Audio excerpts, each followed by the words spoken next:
Glucose के दो रासायनिक गुणों का रासायनिक समीकरण लिखिए। तो ग्लूकोज के दो रासायनिक गुणों का जो है रासायनिक समीकरण आपको देना है। तो ग्लूकोज किससे क्रिया करेगा और क्या बनेगा, यही बात को यहाँ पर बताना है और उसका रिएक्शन भी देना है। तो यहाँ पर पहला अगर अपक्रिया की बात करें तो यहाँ पर आप ऑक्सीकरण करा देते हैं।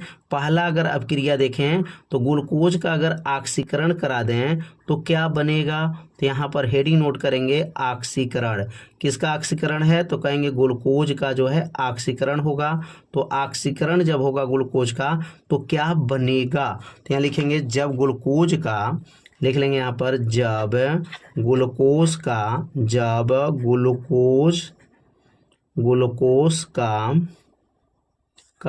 ऑक्सीकरण होता है, ग्लूकोज का जो है ऑक्सीकरण होता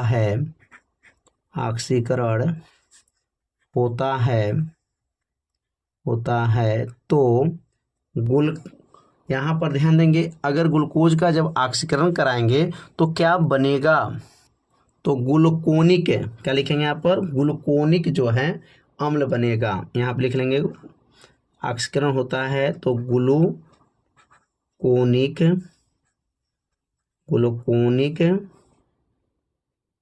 अम्ल बनता है। अब इसका रासायनिक जो है आपको समीकरण देना है, रिएक्शन कराएंगे। तो ग्लूकोज का सूत्र क्या हो जाएगा, इसका जो है संरचना सूत्र के आधार पर बताएंगे CHO और यहाँ हो जाएगा CHOH और यहाँ नीचे यहाँ पर 4 घात होता है और अगला जो बनेगा CH2OH होता है। यह ग्लूकोज का जो है ये संरचना सूत्र हो जाएगा। और यहाँ पर ऑक्सीकरण कराएंगे, ऑक्सीकरण जब कराएंगे तो यहाँ पर क्या बनेगा, ग्लूकोनिक, और यहाँ ग्लूकोनिक अम्ल भी कह सकते हैं या ग्लूकोसेरिक अम्ल भी कहा जाता है।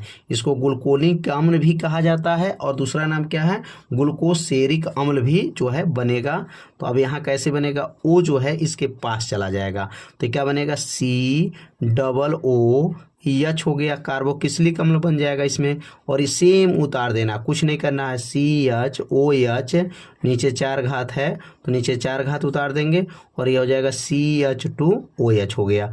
यही क्या बनेगा, इसका नाम क्या है, ग्लूकोनिक अम्ल भी कह सकते हैं या उसको दूसरा नाम ग्लूकोसेरिक अम्ल भी कहा जाता है। तो पहला अभिक्रिया जो है आप सभी लोग अच्छे से समझ गए होंगे, जब ग्लूकोज का ऑक्सीकरण होता है तो ग्लूकोनिक अम्ल बनता है। अब दूसरा रिएक्शन इसका करा दिया जाए, तो दूसरा रिएक्शन अगर कराते हैं तो अपचयन करा दीजिए।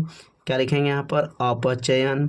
अब यहाँ अपचयन होगा, किसका अपचयन हो जाएगा, तो लिखेंगे यहाँ पर ग्लूकोज का, यहाँ लिख लेंगे ग्लूकोज का जब अपचयन होता है, ग्लूकोज का जब अपचयन होता है,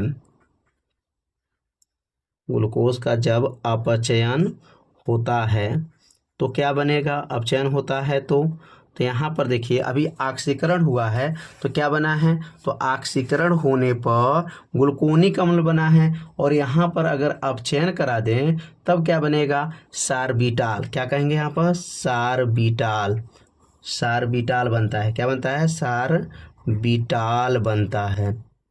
सार्बिटाल बनता है। कितना आसान है, बस थोड़ा सा ध्यान देना है। जब यहाँ अपचयन कराएंगे तो सार्बिटाल बनता है। अब यहाँ पर जो है ग्लूकोज का सूत्र क्या बताएं, CHOH नीचे 4 घात है और यहाँ पे लिखेंगे CH2OH, यह हो गया ग्लूकोज। और यहाँ अपचयन कराएंगे तो अपचयन जब कराएंगे तो यहाँ लिखेंगे H और यहाँ से जब क्रिया कराएंगे तो क्या बनेगा, अब यहाँ पे देखेंगे क्या बनेगा, CH2 OH हो जाएगा, यहाँ पर CH2OH हो जाएगा। मतलब यहाँ पर H वाला इसके पास चला गया तो यहाँ 2 लगा लेंगे, 2H जा रहा है, CH2OH हो गया। और सेम पूरा उतार दीजिए, CHOH, नीचे यहाँ पर 4 घात हो जाएगा और नीचे क्या बनेगा, CH2OH हो जाएगा। यही क्या बनेगा, सेरीबिटाल बन जाएगा। क्या बनेगा, सारबिटाल। इसको कहेंगे क्या बनते हैं, सारबिटाल बनता है। तो ग्लूकोज का 2 रासायनिक यहाँ पर गुण आपको बताना था और रिएक्शन भी आपको देना था। तो उम्मीद करते हैं 2 रिएक्शन जो है आप लोगों को अच्छे से समझ में आ गया होगा। बस यहाँ पर एक शब्द को ध्यान देना, यहाँ पे जोड़ना है और यहाँ जोड़ना है, सेम टू सेम उतर जाएगा, कुछ करना नहीं। ऑक्सीकरण कराएं, सेम ये 2, यहाँ 2 और सूत्र एकदम सेम उतर गया, यहाँ पर भी। बस ये पहले वाले पद को आपको ध्यान देना है। तो उम्मीद करते हैं यह प्रश्न आप लोगों को अच्छे से समझ में आ गया होगा।